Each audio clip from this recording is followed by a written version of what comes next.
Dr. Karen Winkfield, lovingly known as Dr. Karen, is the director of the Office of Cancer Health Equity at Wake Forest Comprehensive Cancer Center. Dr. Karen focuses on educating communities about the importance of enrolling in cancer clinical trials. Please welcome to our stage, Dr. Karen Winkfield.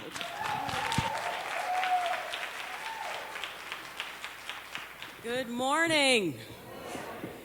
All right, y'all, you're going to have to do me a favor.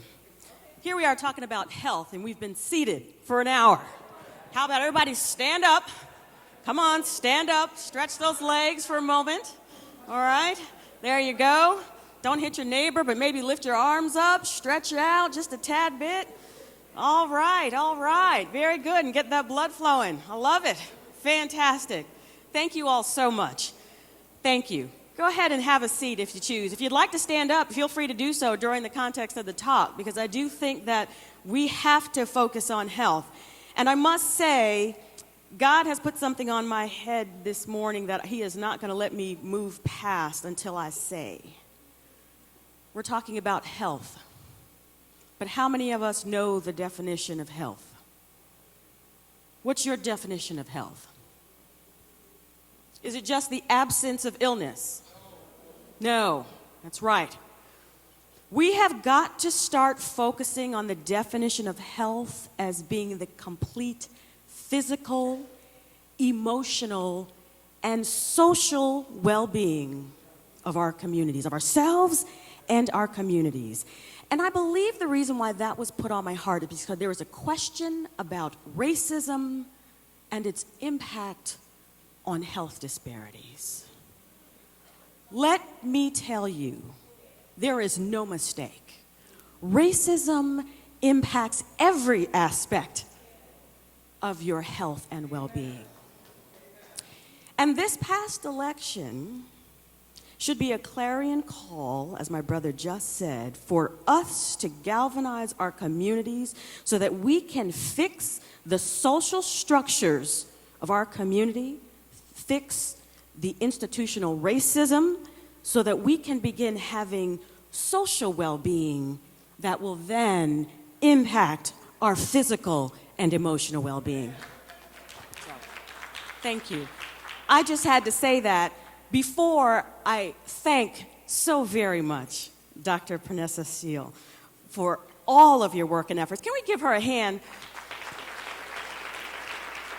You know, I'm so grateful for the invitation. Thank you so much to the Balm and Gilead and to the conference organizers for inviting me here.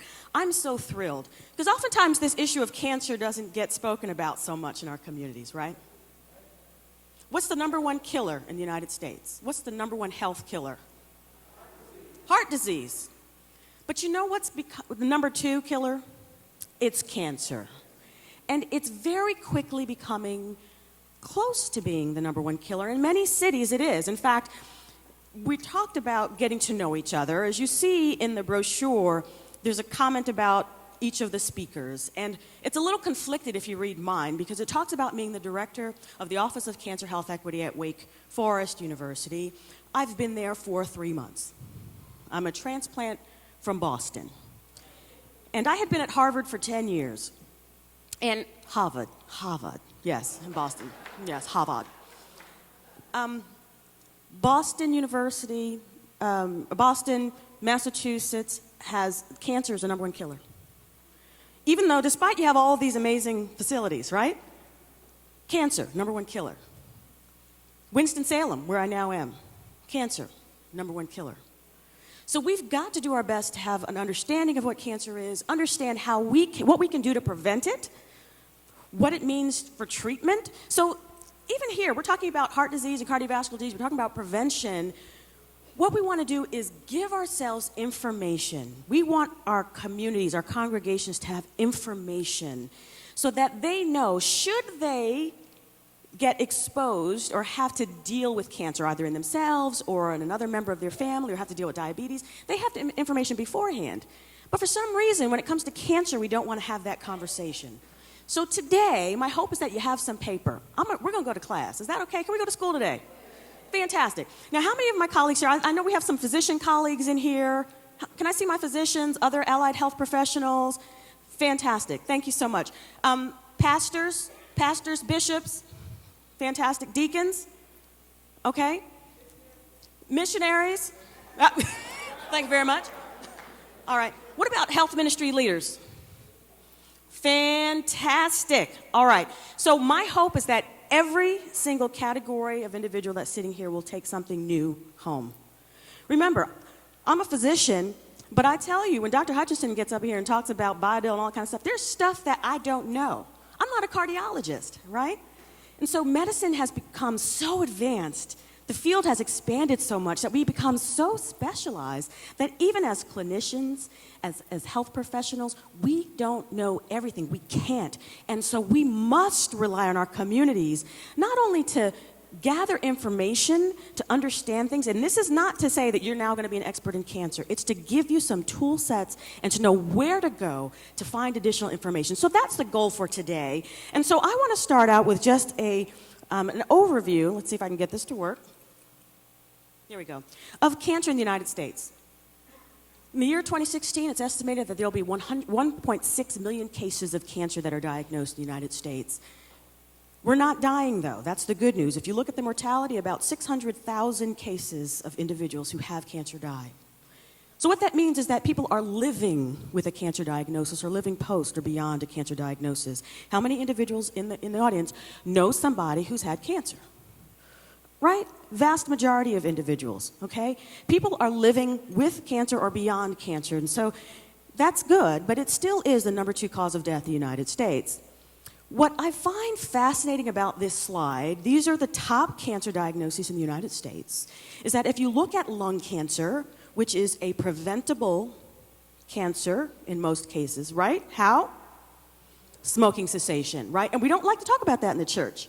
But there are individuals in our church that smoke, and as we've heard, our bodies are our temples, and we must do our part to make sure we're taking care of it. I'm done preaching.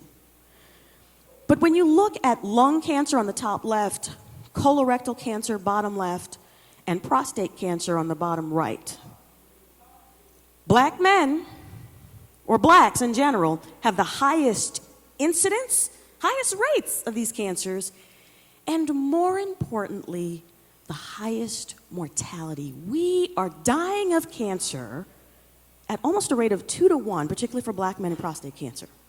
We're dying. The top right corner, looking at breast cancer, and I used to be able to say, this is actually an old slide, if you look at the dates, this is up to 2007, that black women were diagnosed with breast cancer at a much lower rate. In fact, white women had the highest incidence of breast cancer that was recorded up until December 2015, when black women are now diagnosed at the same rate. The challenge with that is if you look at that top right corner and you look at the mortality, and this is in the setting of women, black women being diagnosed with breast cancer less, who was dying of it? Black women. So now what happens as we're diagnosing more? Is that trend going to continue?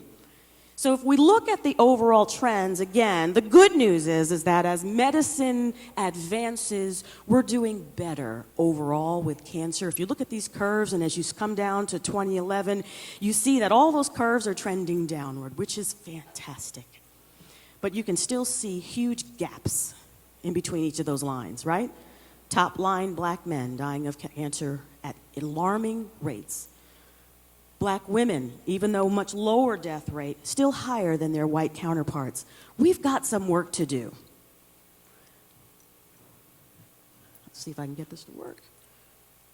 So, part of the issue here is when we talk about health disparities, oftentimes people say, well, it's just natural. It's the genetics. It's biologic. Are black people really that weak? I'd say not.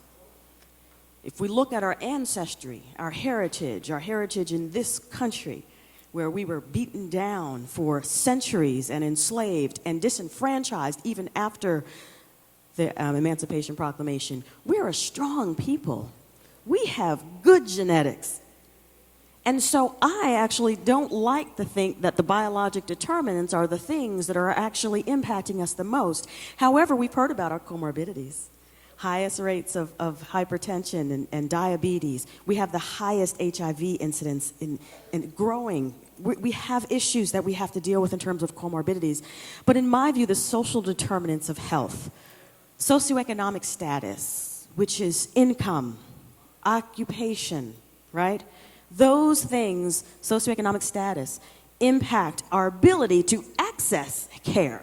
And I'm seeing that actually more here in North Carolina, where occupation actually impacts risk factors, right? There are a lot of folks in North Carolina who had been factory workers, right, getting exposures to all sorts of chemicals and things. It's something new for me because in Massachusetts, that wasn't what I saw a lot of. And so it's really helping me to understand what happens in rural America, in places where people are working really hard and having to do difficult jobs that put their lives at risk and expose them to things that absolutely can impact their health directly. And yet they may not even have health insurance with their jobs, right? So access to care is important, but we also have the sociocultural barriers, and this is where you all come in, because we as a community have got to figure out how to empower one another and empower those who sit in those pews every Sunday to take advantage of the information that they have so that they can make their lives better. So these inequities in work, in wealth equals health. You've heard place matters, right? Place matters. Where you live, your zip code will determine how long you live. You can change your zip code based on how much money you have, right? You can get insurance based on how much money you have. Your wealth equals your health. And in our black communities, we're not doing enough to inform and educate individuals about the importance of income and occupation and education. And you see what I highlighted there, not only lack of information, but look at the functional illiteracy rate. 24% in the United States. So what does that mean? There are 35 million individuals in the United States who cannot read. Cannot read. That's about 15%. So there's an additional percentage of individuals that are functionally illiterate. And what does that mean? They might be able to read a little bit, get by. They can fake it. They can fake it. But if you give them a pamphlet that talks about cancer, if you give them a medication with instructions, they could potentially read it but not comprehend. We have got that issue in our community, and in fact, when you look at functional literacy rates, they're highest in our communities. So our churches, we've got to think about that wealth building, but also about education. Where are we in terms of how we're educating our communities and ensuring that people have school, get your GED, whatever it is, that folks know how to read, because it's important for their life. So let's go through some of these things. Let's talk about what cancer is, what causes it, are there links between genetics, how it's diagnosed, and what you can do to prevent cancer in your life.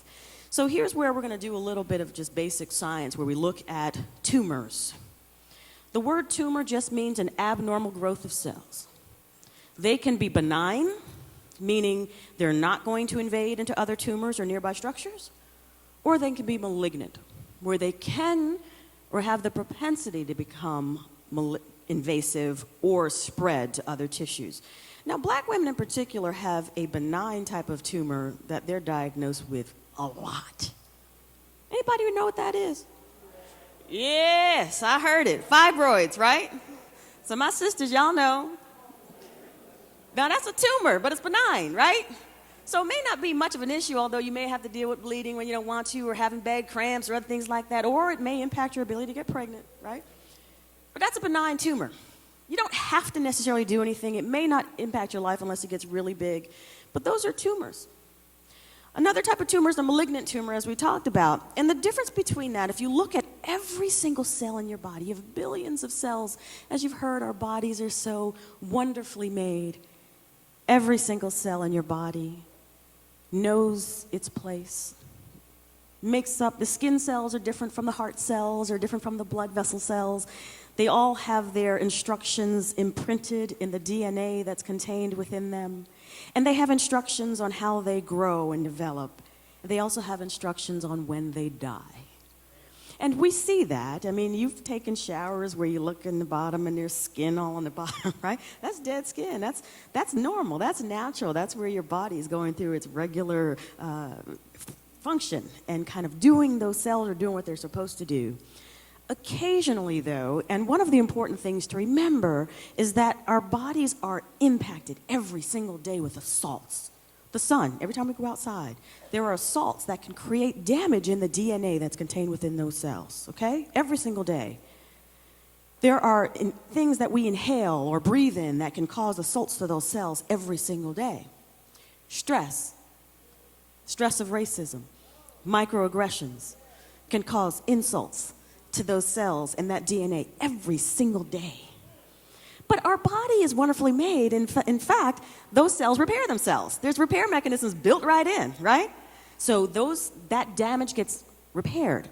Unfortunately, there may be a cell or two that actually bypasses that repair mechanism. And that's when a cancer can form. Now, normally the immune system kind of goes and does its surveillance. Your white blood cells, they kind of go out there, they're little sentries, like, oh, that one's abnormal. Gets rid of it, right? Occasionally there's something that bypasses that mechanism and then can form into an invasive cancer. So it's important to know that there are oftentimes signs and symptoms, but occasionally not. Remember, every single cell in your body has the capacity to grow into a cancer. Every single one. What's the most common cancer for men? Prostate cancer. Most common cancer for women? Breast cancer. What's the number one cancer killer? Lung cancer. Correct. And so any of those, but skin cancer, we don't even talk about skin cancer. Black people, we don't think black people get it, but you do. We get skin cancer, right? We can get melanomas and things like that, but any single tissue in your body can develop into a cancer because of that process that we just talked about in terms of your normal cell maturation. And again, we talked about metastatic cancer. Those tumor cells that are localized may start out in the breast and have the ability to go into the lymph nodes or spread to the bone or to other areas. And so what's important to know, and here's a little pearl, people think that if a cancer starts one place and if it ends up in the brain, that it becomes a brain cancer. No. If a pathologist takes, or if a doctor takes that tumor out that's in the brain, looks at it under a microscope, it's going to look like breast tissue. So metastatic disease, wherever it starts from, this is an example of a melanoma that kind of went to the brain or to the liver or to the lungs or whatever, it's still that tumor entity. And the reason why that's important is because that impacts the treatments that you may be able to get. And so most people who are aware of their bodies can actually identify cancers or find cancers when they're small enough where they can be curable. Once they get to the metastatic stage, we're at the point where we might not be able to cure, but we can treat effectively. So that's important to remember. But let's talk a little bit about the causes of cancer. We talked about genetics, and certainly there are some genetic predispositions for cancer. There are some individuals, for instance, who have a familial type of colon cancer, where they have polyps that form in their colon or their bowel. And those are patients that may, even at an early age, be recommended to get their colon taken out to prevent them from getting cancer. That's few and far between. We hear in breast cancer, BRCA1, BRCA2, those genetic mutations that are there. Can I tell you, this is a challenge for all you folks. We have got to do a better job of identifying our family history. We are putting ourselves at risk because we don't know our family history. You know, Uncle Joe went into the hospital, you know, he didn't come out. He didn't come out. You know, I don't know what happened, but he just didn't come out. You know, they said that he went in and he had all this stuff in his belly. I don't know what's going on. We've got to do a better job. So please, please, please, make it a point when you go back to your home, make sure you find out. Because the fact of the matter is, if you have a family member, and I'm talking to women in particular here now, if you have a first-degree relative, mother, sister, daughter who has breast cancer, you may have a genetic abnormality that could be tested for. But if we're not having those conversations and questions, and we're not asking those questions, then it's going to be difficult. If you notice, men, that you have a pattern, maybe there is somebody in your family who has breast cancer, another person has pancreas cancer, you too may have a genetic mutation. There are syndromes that are associated with multiple different types of cancers. So it's our job to know our family history so we can understand if we have a hereditary risk. Also, our immunity. As I mentioned, our immune systems are really important because they do surveillance. And if they find abnormalities, they can go in and destroy cells before they become a cancer. And so if we have dysregulation of our immune system, stress, right? or if we're not feeling well, if we have lupus or other sorts of autoimmune disorders, those too can actually impact and cause cancers in some cases. Chemical and physical exposures, we talked about asbestos, right? People who work in old homes and are clearing out the asbestos put themselves at risk. Viral infections. What's a virus that can cause a cancer? HPV, right? Human papillomavirus. Can we prevent HPV? How? That's right, vaccination. And so a lot of times people were thinking it's just about women and cervical cancer, but not so. Can I tell you one of the largest and fastest growing categories of cancers are HPV-related oral pharyngeal cancers, right? And so again, people in churches oftentimes don't want to talk about it because it's related to sex, right? Anyone who has had sex has likely been exposed to HPV. 80% of women are able to have HPV and it clears. But now that all of a sudden men are starting to be impacted because the oral pharynx cancers, okay? So that's a virus. Bacterial, we can also get impacted as well. And lifestyle choices are so important. So these are some of the causes of cancer. There's lots of ways to diagnose. You all know the screening for breast cancer, mammogram, cervical cancer, Pap test. Lung cancer, there's now for lung cancer low-dose CT screening, and then also colonoscopy for colorectal, but also there's FIT tests and other things. And then for prostate cancer, and I know there's controversy in terms of screening, but let me tell you, the tests that were done that said PSA doesn't work or we don't need to get prostate cancer checked, they didn't include black men. Y'all weren't in there. Y'all weren't in there, but you see the incidence, right? You see how long that line was. Don't listen to that. Talk to your doctors. Have a conversation. Now, my time is up, but here's what I'm going to do. This slide deck is actually part of a test, a program that was put together through my colleague, Karen Burns-White. Can you raise your hand? So Karen Burns-White is one of my colleagues at Dana-Farber Cancer Institute that we essentially established a program where we actually talk about these issues and we actually teach. It's a train-the-trainer program. Some of these slides are actually included in that slide deck. We would love to bring that to you, okay? This is not a one-off. This discussion is not a one-off. But these slides are important because they actually provide you information that you can then bring to your congregations and have meaningful conversations. There are lots of cancer treatments, and you see I put clinical trials on there because it's absolutely important, but targeted agents that oftentimes are oral. I'm going to leave you with this. Cancer is not a death sentence. It can be cured. We've got to empower ourselves and empower our communities so that we can do better. Thank you so much. So we're going to take a few questions from the audience. Anyone who has a question for Dr. Winkfield, please raise your hand. There's a hand in the back. Someone in the back? Thank you. Good morning, Elmer Charles from Virginia. I'm concerned in that I noticed that you listed a lot of different cancers and the percentage, but arthritis is oftentimes, if it's severe, treated with cancer drugs. Do you have any percentages on that? On the number of patients with arthritis that are treated with cancer drugs? The percentage? No, I don't. So like I said, I'm a cancer doc, so I stay in my wheelhouse. There may be another doc here as a primary care doc who might have the information. But absolutely. So the thing is that's important to remember is that there are often medicines and things that can have cross-applicability, right? So, for instance, there are some drugs. There's one that's called rituximab that I know of because I specialize in heme malignancies, blood cancers. And that medicine actually can be used for patients who have severe types of arthritis, but it also is a very powerful drug that's used for the treatment of lymphoma. I couldn't give you a percentage. I wouldn't want to do that disservice. Thank you. Anyone else? You mentioned your slide program that you have, Train the Trainer. Is there any way that we can get that?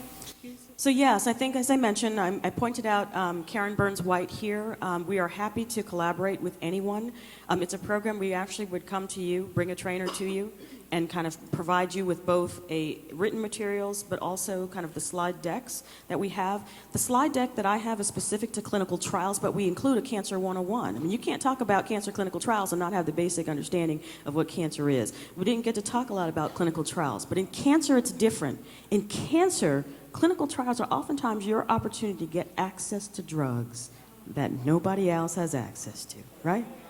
And it may be a way for you who may have gone already through standard of care and nothing else working to have a potential at cure, or at least a kind of prolongation of life. So we have got to start focus on clinical trials. So that's why we partnered to really put out this trainer-trainer program specific to cancer clinical trials, but we do include in the slide deck and the materials Cancer 101 and also another slide deck about health disparities in general. So we know that we can provide that information to our congregations. Dr. Winkfield, we have one back here. Hello. I am a breast cancer survivor, and I wanted to, thank you. I wanted to ask you about during the process or during the surgery when they have to take out a certain number of lymph nodes and how those lymph nodes affect your recovery. I remember telling my doctor, because I'd heard all these stories about your limitations. The more they take out, the less you'll be able to do. And I said for him to be very minimal about the lymph nodes. Now I kind of question if that was proper, because sometimes you may need more to find out more. So that's a great question, and let me preface this by talking a little bit very briefly about the surgery for breast cancer. And obviously surgery was one of the treatments that we mentioned for cancer. Some cancers are treated just with surgery alone, right? If you have an early stage colon cancer, just taken out, right? In some cases we can actually prevent cancer by doing colonoscopy if they find a polyp that's early on. In breast cancer, when a woman goes for a mammogram or has a nodule that they feel and then get a mammogram, the purpose of the surgery is actually remove the tumor. And then what happens at the time of surgery, if there was an invasive component that was seen at the time of biopsy, they also check the lymph nodes out. And they do that typically through a different incision underneath the arm. And we try to do now what's called a sentinel node biopsy, which is where there's a radioactive material or a dye that's injected into the primary site, and it tracks to where the first node is. That would be the first place a cancer cell would go to. And what we've realized is that for most women, that sentinel node biopsy is enough. Because like you said, the more lymph nodes you take out, the higher your risk of complications from that, the most being arm swelling or lymphedema. And there are programs, and just so you know, we didn't talk about survivorship at all, but there are so many things now that we do that can actually improve your physical standing afterwards. So please talk to your doctors. If you are having limitations in terms of range of motion or swelling, talk to your doctor about physical therapy. That's important. But I think don't beat yourself up. I think you were right, because actually the literature more recently has said even if there are sentinel nodes that are found positive, there's no need necessarily to do a completion axillary dissection. But you're right, more information is more information, but it doesn't always impact the outcome. So as long as you had that conversation with your doctor and they found out what was right for you, don't look back. Just keep moving forward. And my hope is that you will continue to do as well as you're doing today. Thank you. We're going to take 2 more questions. Hi, Dr. Winkfield. My question to you is, can you speak a little about endometrial cancer and the prevalence among African Americans? So endometrial cancer is a cancer of the lining of the uterus, right? So again, another women's cancer. We do not have screening for it. We do not have screening for ovarian cancer. We don't have screening for pancreatic cancer. So endometrial cancer is one of these where it's one of those know your body. So for any woman who's postmenopausal, who does not have a regular menstrual cycle, if you start to bleed afterward, go see your doctor. Go see your doctor. That's a sign of something that's taking place that's abnormal. And it's usually a thickening of the uterine lining that can be seen. Sometimes there's not cancer. It may just be what's called hyperplasia. Remember that slide deck I showed you where there's different kind of progression along that line so it becomes metastatic? It could be a simple hyperplasia. But endometrial cancer, it's not one of the most common cancers, but it certainly does impact black women. And again, the whole purpose of this is to inform and educate. You do not have the luxury of waiting. If you become symptomatic, go get checked. Go get checked. And it's because it may save your life. We have a capacity now to find things earlier and earlier, and it may be a simple thing. You may not even have cancer. We get paralyzed by fear, but we know that there is no fear in love, right? if you love yourself and you love your Creator, you don't need to fear, because He's in control. One more question. Good morning. I hate to let this opportunity go past without saying this to an oncologist. If there are those of us who are into public health or into diseases and healing, we must not forget the fact that some people still smoke cigarettes. I have wanted to ask an oncologist this for some time. We as black people smoke menthol cigarettes. We can't let the whole racist thing go without mentioning the fact the FDA controls other flavors that go into cigarettes. But menthol is okay to smoke. And primarily, we smoke menthol cigarettes. Any black person that smokes, 89% of them smokes Newport or some menthol cigarettes. Tell me as an oncologist, I know everybody in this room has been saved, so we're not talking to these people. But if they know people who smoke menthol cigarettes, tell me an oncologist's view on that and how we can work with getting rid of menthol. Yeah. Wow. That's all I have to say. So, you tapped on to, this is what we're talking about, social well-being. These marketing companies are smart. You know, and you look in our communities and you look at every billboard that goes down and you look at what they're marketing to our communities, they have razor precision. They know what they're doing. And so, as you've noted, not only menthol, but the flavored cigars and cigarillos that are impacting our youth, we've got to stand up and advocate. My last slide was my AAA approach, where I talk about advocacy. Advocacy also means getting involved in your local government so you can prevent these ads from being posted and the cigarillos from being so easily accessible. Menthol cigarettes do not affect the amount of nicotine that goes into your body. It doesn't. What it does do, though, it does open those lungs up just a tad bit more, right? So what that allows to happen sometimes is more stuff and junk to get in there than what normally would. And because it's easier to smoke, because it's smooth, right? Smooth. Yeah, my mom used to smoke those cool things. It's smooth, so it goes down easier. You don't have that. So it makes it easier to smoke more of those cigarettes. And so oftentimes it can be a gateway, and I agree, we've got to be aware, we've got to know what's going on, and we've got to make sure that we are counseling our colleagues. It doesn't matter what type of cigarettes, we just need to not smoke, period. Thank you so much.